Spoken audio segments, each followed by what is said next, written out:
Nyambung pertanyaan sebelumnya, Mas Ade, jadi benar kalau misalnya Pak JK sampai bukan hanya turun gunung, tapi pasang badan buat Pak Anies adalah untuk menyeimbangkan pernyataan-pernyataan dari Pak Jokowi sebelumnya setelah debat ketiga kemarin?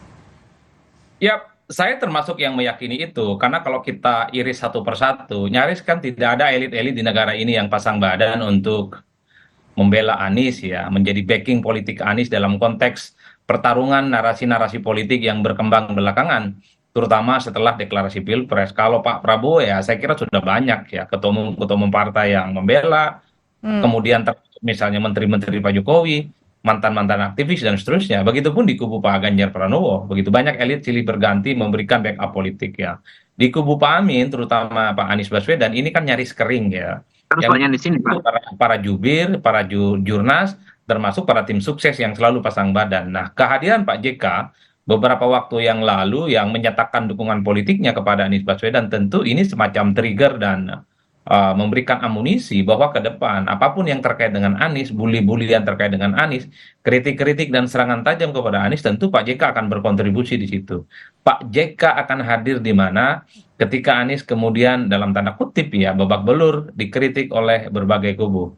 Jadi menggunakan istilah lain, Pak Anies tenang, ada Pak JK ada di sini. Ah, kira-kira begitu. Oke, tapi dengan beberapa elit partai politik yang juga turun gunung, bukan hanya Pak JK ya, itu apakah juga mempengaruhi atau mempertahankan, menaikkan atau bahkan menaikkan ya elektoral dari masing-masing capres nih menuju ke pencoblosan?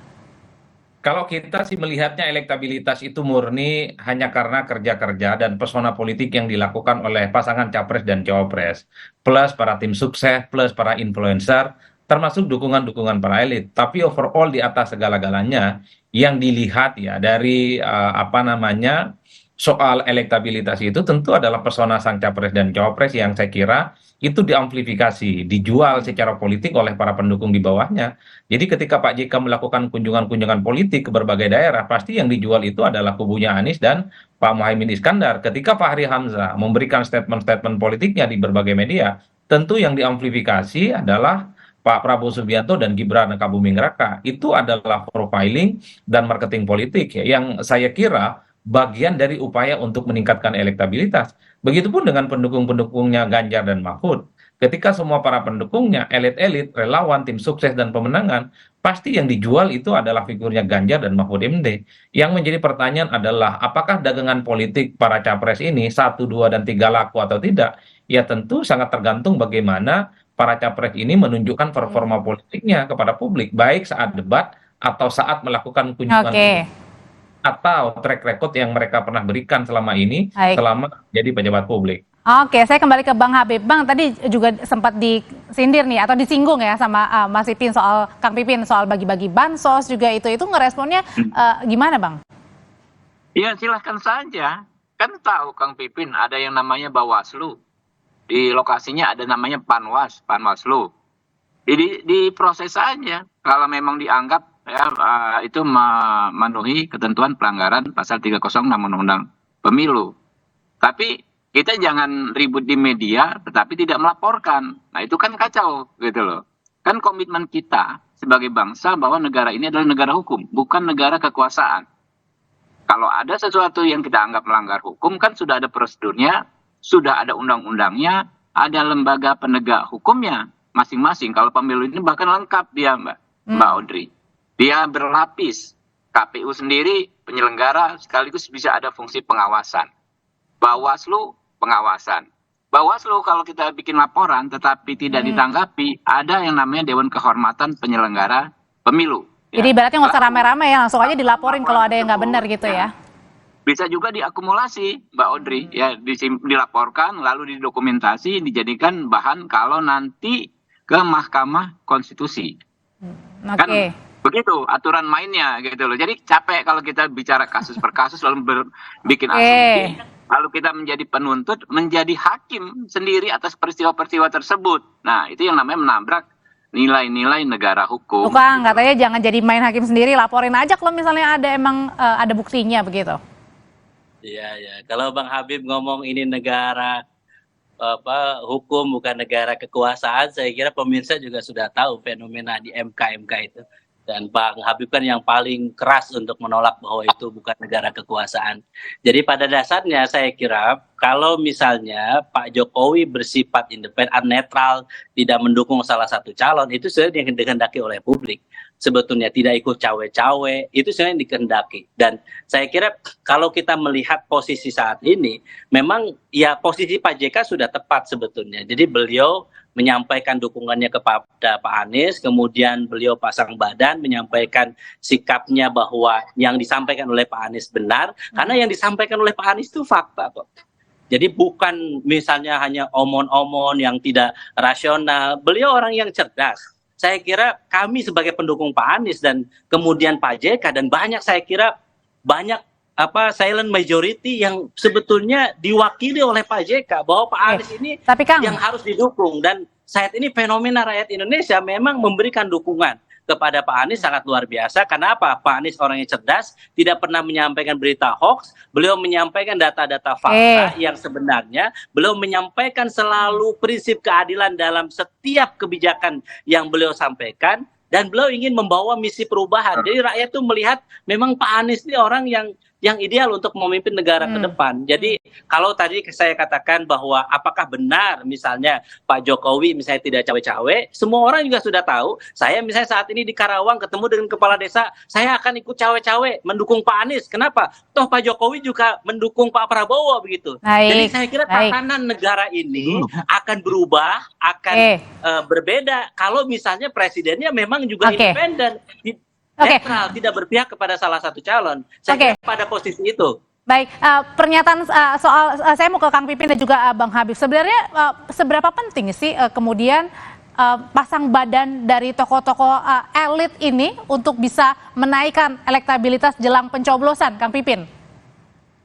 Ya, saya kira setiap orang tadi kebebasan berbicara pendapat dilindungi, dan bagi kita dukungan Pak JK ini sangat luar biasa. Jadi kalau misalnya Pak Anies didukung oleh para konglomerat kaya, tetapi Pak Anies didukung oleh Pak JK, oleh tokoh yang bersih, tokoh yang didengar oleh masyarakat Indonesia dan para elit, tentu ini sangat baik untuk ke depan. Dan alhamdulillahnya pasca debat yang pertama, yang kedua, dan yang ketiga terakhir, memang tren positif elektoralnya, elektabilitas Anies dan Muhaimin ini meningkat, dan ini adalah respon publik terhadap kapasitas, integritas, dan kredibilitas Pak Anies dan Gus Muhaimin pasca kemarin di debat yang pertama, kedua, dan yang ketiga. Kami syukuri ini dan kami ucapkan terima kasih dan apresiasi terhadap rakyat Indonesia. Kalau dari TKN, Bang Habib, seberapa besar juga kemudian elit-elit bisa menaikkan ya elektabilitas jelang pencoblosan nih untuk mengcounter pernyataan-pernyataan dalam debat yang mungkin tidak bisa semuanya di-counter ya oleh capres Anda? Iya, bagus ya. Kami turut senang kalau Pak JK turun gunung lagi lalu berkomentar terkait debat, seperti komentar Pak JK kemarin yang mengklarifikasi tuduhan tidak tepat yang secara tersirat atau tersurat disampaikan Pak Anies soal lahan. Pak JK mengatakan konteksnya ya pengelolaan lahan milik negara oleh perusahaan di mana Pak Prabowo memiliki sahamnya itu adalah dalam konteks patriotisme, justru agar lahan tersebut tidak dikuasai oleh asing. Dan Pak Prabowo mampu menyelesaikannya, perusahaan di mana Pak Prabowo memiliki saham mampu menyelesaikannya secara hukum ya, secara sah, secara legal. Nah, itu yang menurut saya Pak JK memang dalam beberapa titik ya kan menyampaikan pendapat yang seolah-olah hanya menguntungkan Pak Anies. Enggak begitu. Beliau memang negarawan kok. Beliau bicara apa adanya. Dalam konteks lahan 350.000 hektar, apa yang beliau sampaikan clear. Dan itu membuat jelas bagi rakyat yang sempat mendapatkan berita yang tidak benar soal kepemilikan lahan tersebut. Nah, lalu soal tokoh-tokoh ya, namanya pemilu ini Mbak Audrey, one man one vote ya, apalagi tokoh yang mempunyai banyak pengikut ya, yang mempunyai banyak relasi, tentu akan kami galang sebanyak mungkin agar mendukung kami gitu. Oke, kalau gitu terakhir deh ke Mas Adi. Mas Adi, backing-membacking ini bisa dibilang begitu ya. Ini masih diperlukankah jelang pencoblosan, apalagi masih ada debat keempat, kelima begitu? Ya saya kira perlu ya Mbak Audrey, karena JK ini kan bukan soal bagaimana membackingi Anies dari serangan-serangan politik yang saya kira belakangan ini mulai agresif datang ya. Tapi kan Pak JK ini adalah sebagai representasi dari sosok yang dinilai punya penetrasi dan juga kekuatan politik. Itu adalah sesuatu hal yang tidak bisa dibantah. Dan bahkan pada saat bersamaan, per hari ini pun Pak JK itu juga menjadi bagian dari Partai Golkar ya.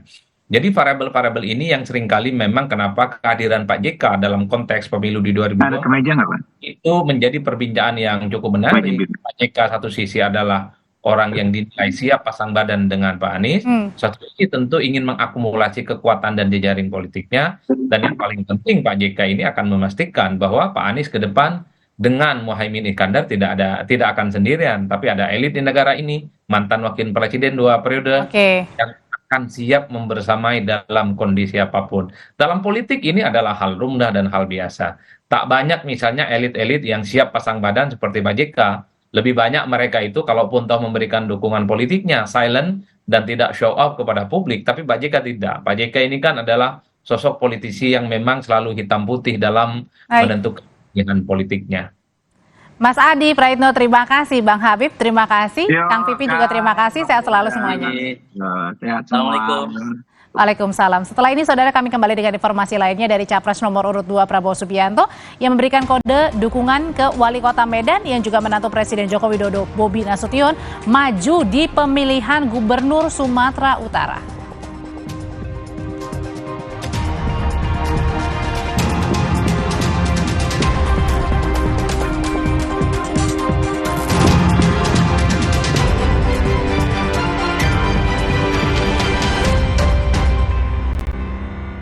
Kompas TV menyiarkan secara langsung debat Capres-Cawapres 2024.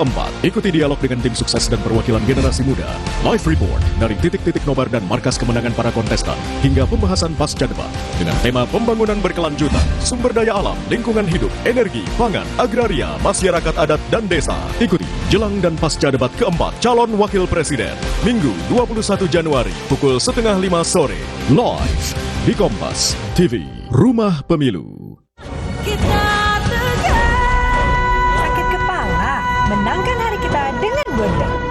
5 oke-nya Bodrek, cepat redakan sakit kepala, dapat diminum sebelum makan tanpa ngantuk. Bodrek, ahlinya redakan sakit kepala di Indonesia. Saya yang paling merindukan itu adalah berkumpul dengan prajurit.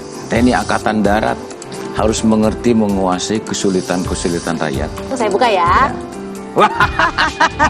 Pemimpin ke depan saya berharap pemimpin yang kuat. Ada yang sedang ribut, ada yang sedang pilpres, minum kopi mesti langsung damai. Ngopi, Ngobrol Pintar, Sabtu 13 Januari pukul 8 malam di Kompas TV.